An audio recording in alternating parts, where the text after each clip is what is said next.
Bonjour à tous, bienvenue dans C'est la santé, votre émission où chaque semaine nous débattons d'un thème de santé. Aujourd'hui, c'est votre dos qui passe sous notre microscope. On dit souvent qu'il est le mal du siècle. Plus de 80% des Français souffrent du dos. Il faut dire que nous le sollicitons beaucoup puisque chaque jour nous l'inclinons entre 1500 et 2000 fois. Les douleurs peuvent concerner la nuque, le milieu ou le bas du dos. Elles peuvent être musculaires ou plus graves quand la colonne vertébrale en est à l'origine. Mais d'où peut venir le mal de dos? Quelle est la part du stress dans ces douleurs et comment le vivent les malades? Enfin, comment soigner ces pathologies? Pour répondre à ces questions, j'accueille Pierre-Olivier Pinelli, chirurgien orthopédiste à l'hôpital de la Conception et à l'Institut du mouvement et de l'appareil locomoteur à Sainte-Marguerite. Bonjour. Bonjour. Bienvenue. J'accueille aussi le professeur Jean Naudin, psychiatre dans les hôpitaux sud. Bienvenue. Bonjour. Alors, on va commencer par définir les différents mal de dos. Déjà, pour définir ces douleurs, on parle de lombalgie, mais qu'est-ce qu'on entend par lombalgie?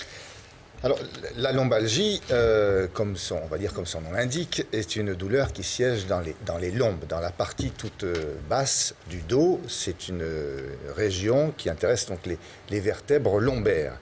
Cette lombalgie peut revêtir plusieurs caractères, la lombalgie aiguë ou la lombalgie chronique. Classiquement, la pathologie la plus fréquente concerne les lombalgies aiguës. Vous faites tout d'un coup, vous venez consulter parce que vous avez eu une douleur de dos violente. Mais une grande partie de nos consultations sont faites aussi par des patients qui souffrent depuis un certain temps du dos. Et alors là, les raisons en sont parfois mystérieuses. Alors justement, on va y revenir. Mais déjà, comment on peut distinguer les douleurs musculaires des douleurs vertébrales? Je crois que c'est pas évident. Alors non, c'est effectivement pas évident. Alors je me suis permis de venir avec une modélisation de la colonne vertébrale, en tout cas de la partie la plus basse de la colonne vertébrale, simplement pour dire à nos téléspectateurs que tout autour de cet empilement de pièces osseuses, il y a évidemment un certain nombre de muscles et un certain nombre d'articulations. Et l'ensemble de ces structures, qu'elles soient osseuses, musculaires, ligamentaires ou discales, peut être responsable, peut-être à l'origine de douleurs. Et évidemment, il est parfois très difficile de faire la part des choses. Alors évidemment, on a des signes cliniques qui nous permettent de nous orienter assez précisément sur des problèmes très particuliers, mais vous imaginez bien que dans cet univers complexe fait d'os, de muscles, de ligaments, c'est pas toujours facile de faire la part des choses. Surtout, et c'est la raison pour laquelle j'imagine que vous avez invité Jean Naudin, surtout que parfois rentrent en ligne de compte certains facteurs psychosociaux de manière relativement importante. Voilà, justement, parce que dans 95% des cas de lombalgie, l'origine est mal identifiée. Alors comment savoir finalement un petit peu d'où vient ce problème de dos? Alors, la première chose est évidemment d'aller consulter un médecin. Ce médecin aura pour rôle de faire une partie du tri et de voir tout d'abord s'il peut traiter lui-même, parce que c'est la plupart du temps on peut traiter ça par des traitements classiques ou parfois de la kinésithérapie et parfois évidemment ça relève d'une intervention chirurgicale. Mais dans un certain nombre de cas, lorsque la douleur est là depuis longtemps, que ce soit la chirurgie ou bien d'autres médecines n'arrivent pas à résoudre la totalité des problèmes. Alors Jean Naudin, vous êtes psychiatre, vous recevez des patients qui viennent pour des maux de dos ou même pas du tout pour des maux de dos justement, mais qu'est-ce qu'ils vous disent ces patients? Alors j'ai envie d'ajouter à l'univers décrit par mon collègue Pinelli l'idée que bien sûr le dos est fait de muscles, de ligaments et de vertèbres, mais il est aussi fait de sentiments d'une certaine manière. Je crois que les personnes qui m'arrivent de voir et qui ont mal au dos, en général se plaignent de quelque chose et se plaignent aussi de ce qu'elles vivent.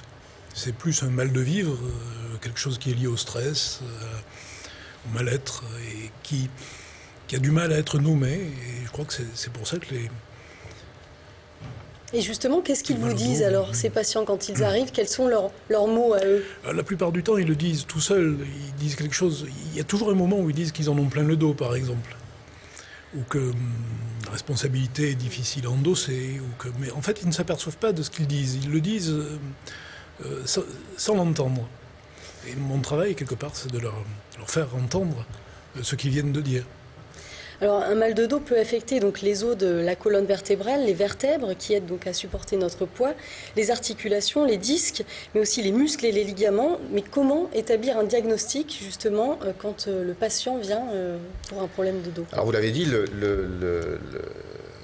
les douleurs peuvent avoir plusieurs origines, que ce soit les disques, comme on le voit ici, entre chacune des pièces osseuses, que ce soit les articulations, et on le voit ici sur la partie postérieure, nous avons plusieurs articulations, et si vous regardez bien, chacune d'entre elles, on a à chaque fois une paire d'articulations postérieures, à chaque fois un disque, et tous ces étages-là, si je peux me permettre de les nommer étages, tous ces étages-là peuvent être à l'origine de douleurs. Alors avec le vieillissement, les articulations s'usent, et on le voit très nettement au niveau de la hanche ou du genou, et parfois les patients les plus âgés vous diront « j'ai des becs de perroquet ». Alors les becs de perroquet, ce sont des petites excroissances osseuses qui peuvent effectivement gêner au niveau des articulations, entre les vertèbres, mais ce n'est pas vraiment les becs de perroquet qui sont douloureux, c'est simplement la souffrance articulaire elle-même.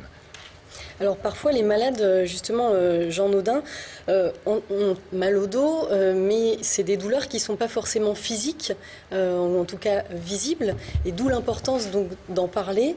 Donc là, votre rôle un petit peu, quel est-il justement avec ces patients-là? Je crois qu'effectivement, ce ne sont pas des douleurs visibles, mais les douleurs en général ne sont pas visibles. Ce qui est difficile, c'est de les évaluer.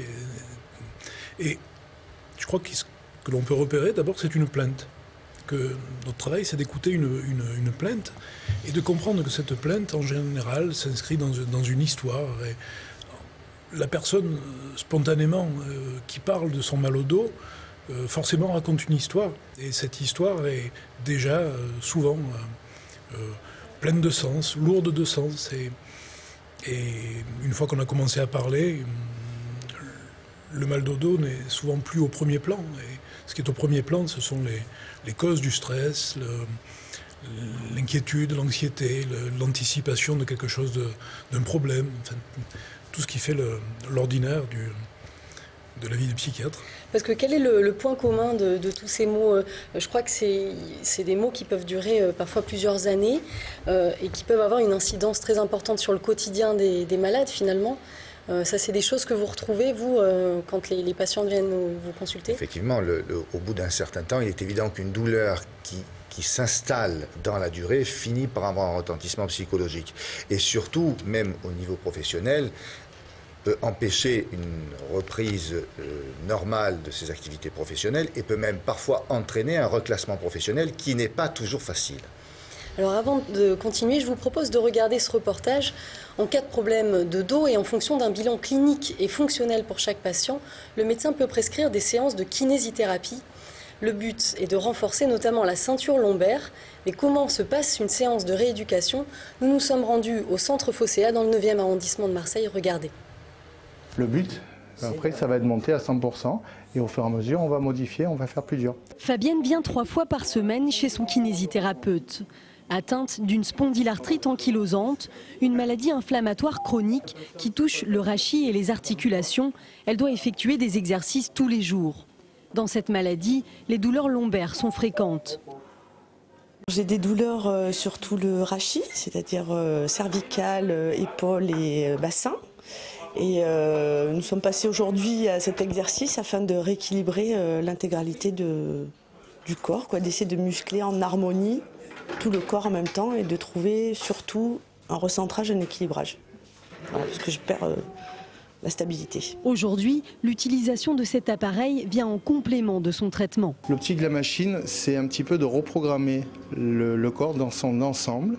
Et dans le cadre d'un traitement au niveau du rachis, c'est particulièrement au niveau de la lombalgie, d'apprendre de façon réflexe à retrouver ses axes au niveau postural et à le reproduire tout en étant dans un milieu instable et en faisant un effort qui est paramétré et qui est symétrique. Pour conserver des articulations souples et une bonne position, les séances de kiné et de balnéothérapie sont essentielles pour elle, comme pour de nombreux patients atteints de lombalgie.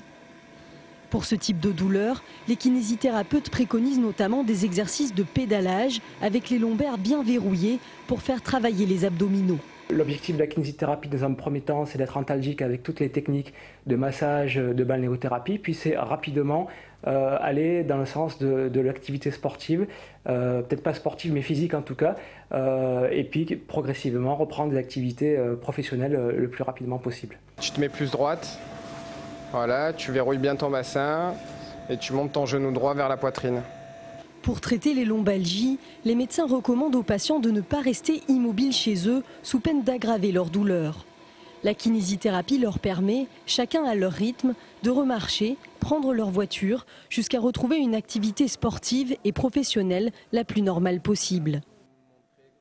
Alors contrairement à ce qu'on pense, donc il vaut mieux essayer d'être actif plutôt que de rester chez soi quand on a justement une pathologie du dos. Ça, vous partagez ce sentiment-là? Je partage complètement ce sentiment-là. Et un des exemples les plus frappants que l'on voit tous les jours dans les services de chirurgie, c'est que les patients que je suis amené parfois à opérer de la hanche ou du genou, le lendemain ou le surlendemain de l'intervention, parce qu'ils ont été alités pendant 24 ou 48 heures, se plaignent non pas de l'endroit où ils ont été opérés, mais ils ont mal au dos, curieusement. Comme quoi le repos lui-même n'est pas une bonne chose en cas de lombalgie. Il faut absolument entretenir sa ceinture lombaire, y compris les muscles de toute la sangle lombaire et la sangle abdominale. Jean Naudin, vous, c'est aussi un conseil que vous faites aux personnes que vous voyez, effectivement, de ne pas rester chez soi, mais d'être actif. Ça peut aider à diminuer les douleurs? Absolument, l'activité fait certainement partie du traitement en général. Et peut-être aussi que le mal au dos se présente lui-même comme une sorte d'obstacle à l'activité, d'obstacle au libre déroulement de la vie, qu'en fait, surmonter cet obstacle fait déjà partie d'un premier pas vers le mieux-être, l'équilibre, comme disait la dame. Justement, quelle est la part de stress dans ces douleurs? Parce que c'est vrai qu'on dit souvent que le stress qui provoque un petit peu des schémas de tension musculaire peut provoquer un mal de dos. Mais finalement, d'où il peut venir ce stress? C'est ça un petit peu la question. Alors, le stress est évidemment un facteur important des maux de dos. On peut s'interroger sur l'organe, quelque part, que le stress choisit pour exprimer ce mal de dos. Et l'une des premières choses importantes à dire, c'est que le dos, c'est quand même un organe où... le dos, un organe, c'est pas un organe, mais disons que c'est la colonne vertébrale, etc. Le dos a une signification symbolique importante. D'une part, c'est celle de la responsabilité. Le mot endossé, par exemple, signifie cette responsabilité. D'autre part, c'est celle de l'orientation. Le fait que l'on regarde devant soi et que ce qui se passe dans notre dos, on ne peut pas le voir. Et dans ces deux cas, certains stress sont particulièrement menaçants pour le dos. Lorsque vous avez un patron sur le dos, par exemple, qui est derrière, imaginez que vous êtes secrétaire et que vous avez votre patron derrière vous qui vous impose comme ça, qui essaie de guider votre souris sans vous laisser de pause, c'est stressant parce que ça se rapproche finalement du harcèlement, ça fait peser sur vous une charge qui est excessive et une responsabilité qui est excessive que vous n'êtes peut-être pas capable d'endosser en permanence. Et donc il y a un lien entre le stress et le mal de dos sur un plan symbolique très intime. C'est une métaphore. Au niveau des traitements, comment ça se passe? Donc il n'existe pas un traitement unique pour une lombalgie, du fait de la diversité des formes qu'elles peuvent prendre. Mais quelles pathologies peuvent donner lieu à un traitement médical précis? Toutes les pathologies, la lombalgie, qu'elle soit aiguë, subaiguë ou chronique, donne lieu, dans tous les cas, à un traitement médical précis. La difficulté pour nous chirurgiens sera de déterminer l'heure de la chirurgie, si chirurgie, opération il doit y avoir. Alors justement, dans le cas de douleurs chroniques, différents examens doivent être réalisés pour vous permettre d'établir un diagnostic, donc notamment des clichés radiographiques. Je crois que vous faites aussi des clichés en position assise. Pourquoi? Absolument. La plupart des clichés que que l'on réalise sont des instantanés. Ce sont des photos dans une position bien précise. Or, la colonne vertébrale, dans son utilisation au quotidien, et vous l'avez dit au tout début de votre émission, c'est un ensemble de pièces osseuses qui est en mouvement. Et les douleurs surviennent en règle générale au cours de ces mouvements de la colonne vertébrale. Et aujourd'hui, on a tendance, ce que l'on propose, ce que l'on fait, c'est des instantanés dans différentes positions de la colonne vertébrale. Et la position assise ou la position penchée d'un côté ou de l'autre sont des instantanés que l'on étudie pour déterminer s'il y a quelque part une raison à ces douleurs vertébrales. Alors au début, j'imagine qu'on ne cherche pas à intervenir chirurgicalement, mais donc quel est le processus de soins? À quel moment est-ce qu'on envisage une opération? Alors, je vais essayer d'être clair. Les opérations s'envisagent dans certains cas très particuliers. Je prendrai par exemple le cas de la hernie discale. La hernie discale doit faire dans un premier lieu l'objet d'un traitement médical et peut-être même en y associant de la kinésithérapie. La hernie, juste pour rappeler, donc c'est cette affection quoi, des petits coussins qui Effectivement, c'est cette affection des disques intervertébraux qui sont formés de deux parties. Grosso modo, vous avez une partie centrale qui est molle, une partie périphérique qui est un peu plus fibreuse, un peu plus rigide, et parfois cette partie centrale vient faire hernie, sortir, comme on peut le voir ici, à l'extérieur même du périmètre du disque, et vient irriter une de ces racines nerveuses que l'on voit, qui fait partie donc des racines du nerf sciatique ou des racines du nerf crural, par exemple. C'est ce qui occasionne les douleurs de sciatique ou de cruralgie.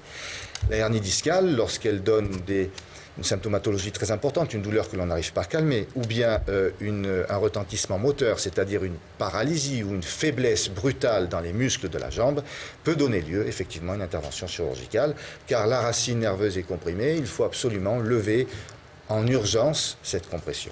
Donc du coup, là, les résultats, qu'est-ce que ça peut provoquer pour le patient? C'est un bénéfice? Mais c'est un bénéfice immédiat. C'est une intervention dont le bénéfice est instantané. Vous partez voir votre patient en salle de réveil, il vous dit tout de suite qu'il est libéré. C'est quelque chose de presque miraculeux. Jean Naudin, on va revenir à la douleur chronique. Est-ce que la part émotionnelle peut créer ou entretenir justement des phénomènes douloureux sans signe physique? On en a déjà parlé un petit peu avant. Est-ce que donc c'est possible que voilà, on n'ait pas de signe, mais on ressente une douleur qui puisse durer des années? C'est tout à fait possible, surtout qu'il n'y a pas tellement d'opposition finalement radicale entre le corps et l'esprit. Les deux sont intimement liés. Et d'autre part, ce qui, à mon avis, engendre la douleur, c'est la répétition. C'est le fait que le stress n'est pas ponctuel comme ça, c'est quelque chose qui se répète et ça peut, on l'imagine assez facilement, entraîner des contractions répétées, des attitudes, des postures qui sont des postures de déséquilibre. Ça peut tout à fait se comprendre en termes de cause, d'étiologie. Et par ailleurs, la répétition elle-même crée de l'ennui, du ressentiment, des émotions qui peuvent entraîner à elles seules une douleur. Docteur Pinelli, donc ça vous arrive de conseiller à un patient qui n'arrive pas à trouver de réponse à son mal, justement d'aller peut-être voir un psychiatre pour essayer d'expliquer un peu son mal et peut-être de trouver des réponses? Alors, ça m'arrive, mais pour tout vous dire, c'est relativement rare, parce que quand vous êtes patient, que vous allez voir un médecin, on va dire somaticien, comme je suis ou comme le sont les médecins généralistes, et que vous dites que vous avez mal au dos, c'est dans votre tête que ça se passe, en règle générale, c'est très très mal reçu. Surtout qu'il faut d'abord éliminer toutes les autres possibilités, puisqu'on a bien vu que c'est un ensemble de muscles, de ligaments, et qu'on a tout un arsenal thérapeutique qui peut être proposé dans un premier temps. Mais effectivement, lorsque la douleur est installée depuis longtemps, par son retentissement qu'elle a, notamment par son vécu, et puis lorsque vous avez mal tous les jours, à toutes les heures de la journée en permanence, il est évident que ça finit par, comme on dit vulgairement, vous taper sur le système. Et il y a des patients pour qui, Jean Naudin, du jour au lendemain, il peut y avoir justement un déclic et la disparition de douleurs comme ça, de manière soudaine?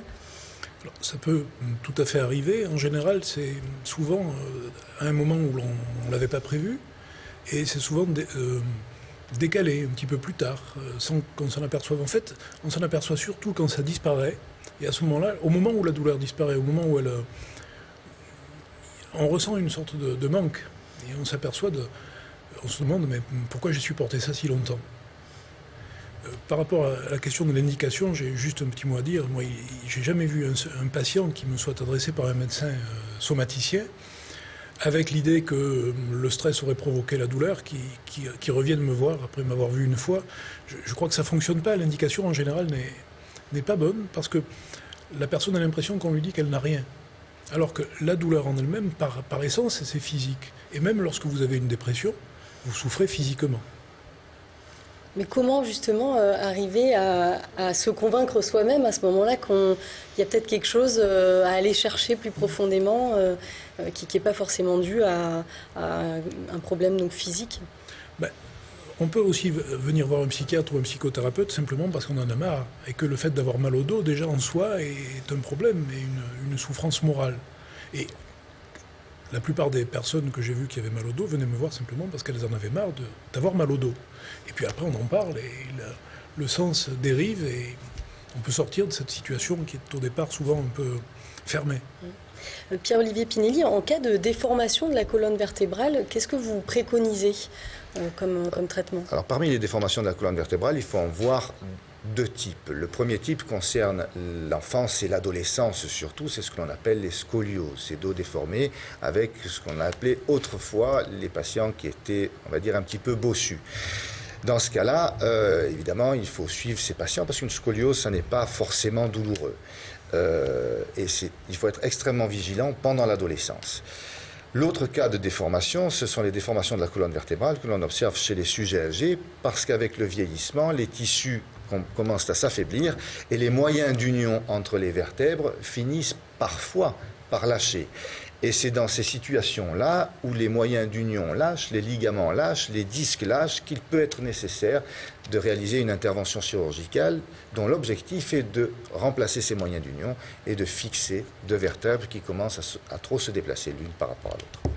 Alors, que pensez-vous du recours à d'autres traitements quand donc, voilà, le malade n'a pas finalement réussi à soigner sa douleur? Donc, en complément, donc, il s'agit de consultations avec un ostéopathe ou un acupuncteur. Est-ce que ça peut être intéressant? Je pense, oui. Je pense que évidemment, il n'existe pas un seul moyen de traiter une pathologie dont l'origine est multifactorielle. Nous avons de nombreux moyens, que ce soit les médecins, les allopathes, les somaticiens, le chirurgien, lorsqu'il doit intervenir, évidemment, il ne faut pas qu'il perde de temps, mais les ostéopathes, les chiropracteurs, les mésothérapeutes, les kinésithérapeutes, les posturologues, tout le monde a sa place dans le traitement de la lombalgie. Alors, comment apprendre à ménager son dos et en prendre soin au quotidien? Justement, je vous propose d'écouter quelques conseils d'Hervé Collado, qu'on a vu tout à l'heure dans le reportage. On l'écoute. Premièrement, ça va partir sur le fait de ne pas forcément prendre beaucoup de poids, puisque plus on a un surpoids, plus c'est le dos qui va souffrir. Et deuxièmement, ça va être des conseils très simples sur les actes de la vie quotidienne. Par exemple, savoir ramasser un objet pour avoir des précautions sur son dos. Ça va être savoir, ça paraît tout bête, mais savoir se brosser les dents sans pour autant solliciter trop les lombaires. Ça va être comment rentrer ou sortir d'une voiture. Voilà, il y a tout un tas de conseils au quotidien qui doivent devenir automatiques chez le patient et qui pourront préserver ce patient au fil des années. Par exemple, un patient qui aime jardiner le dimanche, l'idée c'est de lui faire comprendre qu'il va falloir travailler surtout avec ses jambes et ses membres inférieurs et qu'il aille ramasser les objets et qu'il aille se mettre près du sol plutôt en fléchissant ses jambes plutôt qu'en usant de son dos et en courbant son dos ou par le biais des forces biomécaniques en fait, avec une flexion du dos, on va avoir des forces qui agissent sur ce dos et qui vont être vraiment délétères. Donc l'idée c'est toute la flexion, le fait de se pencher, c'est de faire prendre en charge ça par les membres inférieurs et pas par le dos. Alors, quel autre conseil on pourrait donner aux patients donc, atteints de ces pathologies-là? Donc, l'activité physique, le yoga aussi, éventuellement, ça peut être bénéfique? Et le yoga peut faire partie de l'artifice thérapeutique, absolument. Et le fait de nommer la maladie également, Jean Naudin, d'en parler? C'est une chose très importante. Je crois que quand on va voir un thérapeute, quelle que soit sa spécialité, ce qui compte, c'est qu'il associe un geste et une parole. Et le geste, en général, montre là où ça fait mal, touche le point sensible, et puis la parole, en fait, nomme les choses, qui permet de l'inscrire dans une histoire. Et ce qui va soigner, c'est le fait d'en faire une histoire. Donc en cas de problème de dos, donc, qui consulter? En premier lieu, son médecin généraliste, et c'est lui ensuite qui va réorienter? Absolument. Très bien. Un mot sur la sciatique, peut-être, on en a un petit peu parlé. Est-ce que ça se soigne, une sciatique? Bien sûr que ça se soigne, une sciatique. Donc, revenons un tout petit moment, un court instant sur la sciatique. La sciatique est donc une douleur qui naît dans le dos et qui suit le trajet du nerf sciatique, c'est-à-dire qui passe dans la fesse, puis tout le long de la jambe, et que ça peut descendre jusqu'au pied. La sciatique traduit simplement une souffrance d'une des racines du nerf sciatique. Si cette souffrance trouve une origine mécanique dans une hernie discale, lorsque cette hernie est volumineuse et qu'elle résiste au traitement médical, évidemment, elle peut faire l'objet d'un traitement chirurgical. Mais il faut aussi savoir qu'une sciatique peut se traiter médicalement également. Je vous remercie en tous les cas, tous les deux, d'être venus sur notre plateau. Donc c'est la fin de cette émission. Merci à vous de l'avoir suivi. Je vous retrouve la semaine prochaine pour un nouveau C'est la santé. Très bonne journée à tous. Merci beaucoup.